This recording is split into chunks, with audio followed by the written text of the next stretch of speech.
Hello guys, I hope you are doing fine. So, you will be reading this article from Aeon. So, uh, see, it's a 900 word passage, and we'll be reading it for the sake of understanding how to exactly go about it. So, for you, I have enabled the smooth scrolling so that if we scroll through, it's an experimental thing, but it will be quite smoother. Okay, and leaving that apart, so let's begin with the article. So it says a temporary marriage makes more sense than marriage for life. Okay, so in a way, it's always the reading is must be always associated with memorizing.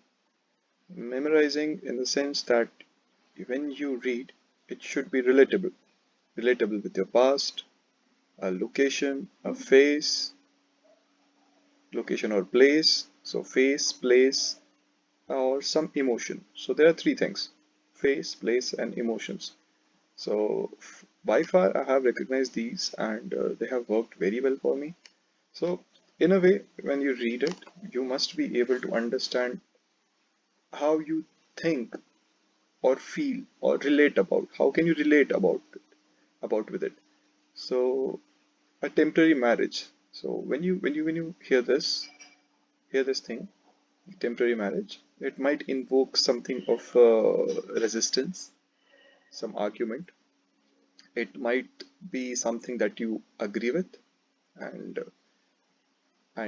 certainly this thing that yes, you have some take or opinion in that should be the driving force for you to actually know what exactly Vicky Larson, the Vicky Larson here is trying to express. Okay, so here it is also written that he has written a book out of which this article is inspired. Okay, so just married. Look at the image closely. Try to just just register it in your mind how it looks. It's definitely a back of a car where it's written just married. Like in some traditions outside India, I think it works. This is how it seems. So let's begin. So first we will try to uh, notice where are our full stops. So here is one full stop, second one is here, third one is here, fourth one is here, fifth one is here. So we have total of five sentences here. Okay, and we'll try to with these four lines, we'll try one first paragraph. We'll try to understand how exactly the author wished to tell you the story or the idea that he has in mind. And with every line, we'll try to understand the structure or the framework. Okay, I'll emphasize on few words. This is my reading style. If you like it, you may absorb it. If any one of you who's listening to this benefits like even 2 to 5% or 10% at best, or maybe more, I think my job is done here. So I believe sharing is caring, and that is what is driving me to continue this article. So in November 1981, the British sexologist Havelock Ellis, or Ellis, pardon me for my pronunciation, but the main motto is always going to be the message, not the communication medium. So married the writer and lesbian Edith Lees. So okay, so it's 1891, long time back, November, which is the current month. Some British sexologist Havelock married Edith. So Mr. or Miss Havelock Mr. Havelock, okay, was 32 and a virgin. And since he was impotent, they never consummated their union. So this guy is impotent. He's a virgin. He's always going to be a virgin, unfortunately. And after their honeymoon, the two lived separately in what we called an open marriage. The union lasted until Lee's death in 1916. So that is like 9 years here, 16 years here. That makes it a total of 25 years. So 24, 25 years, they're married. So by that time, Mr. Havelock would have been, what, 57 years old. Okay. So what is the author trying to tell us? Okay, let's question the author in a way that he is actually willing to. I'm sorry for this error. I'm not sure why is it happening, but I hope you can ignore this. So what is the author exactly trying to tell us? Certainly, he is giving us some data points about Havelock. So Havelock got married. Now, the important part is to own it. Okay. Now, if you are able to absorb it in a sense that you look at it, you give it a glance, and try to put it in your own words, and that is how you own it. Okay. So I'll try to put it in my own words. So there was Mr. Havelock. So I'll try to minimalize it. Mr. Havelock married some lesbian writer, Edith.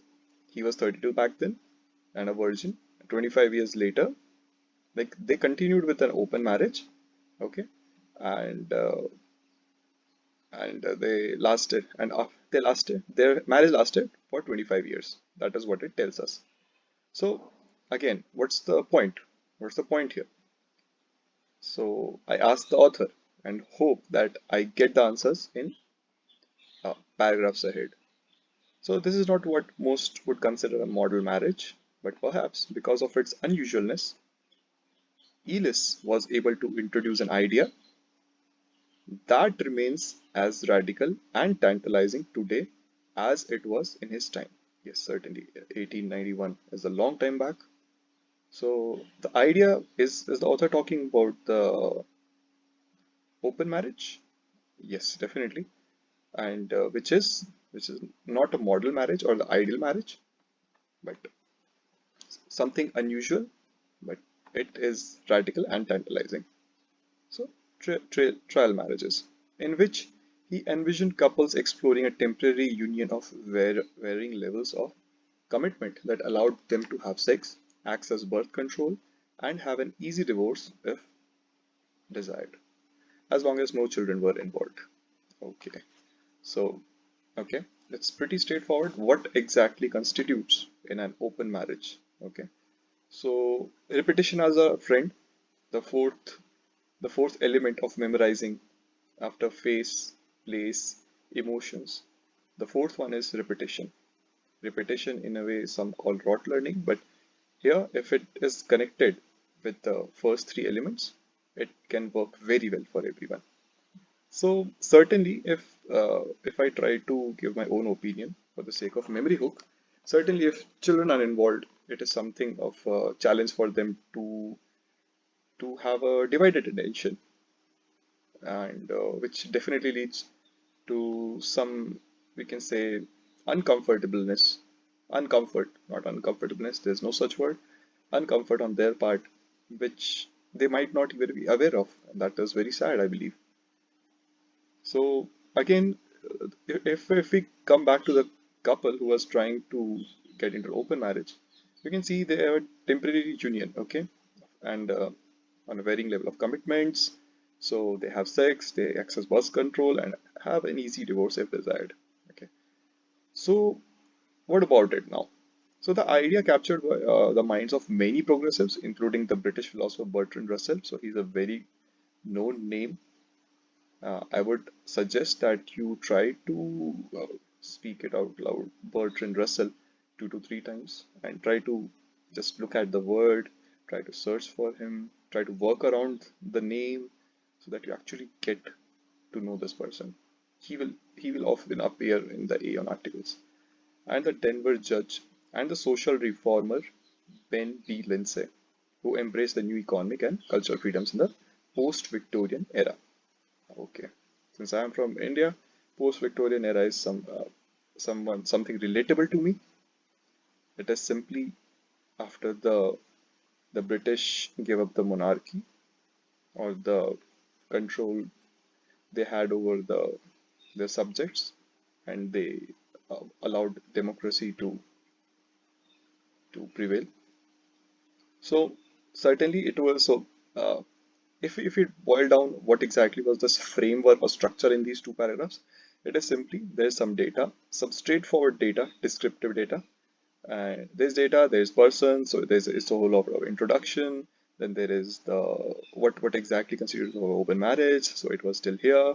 Then the last sentence, okay, the last sentence tells us about how exactly when it was about to be embraced. Okay, so we'll pick up the words from the article itself.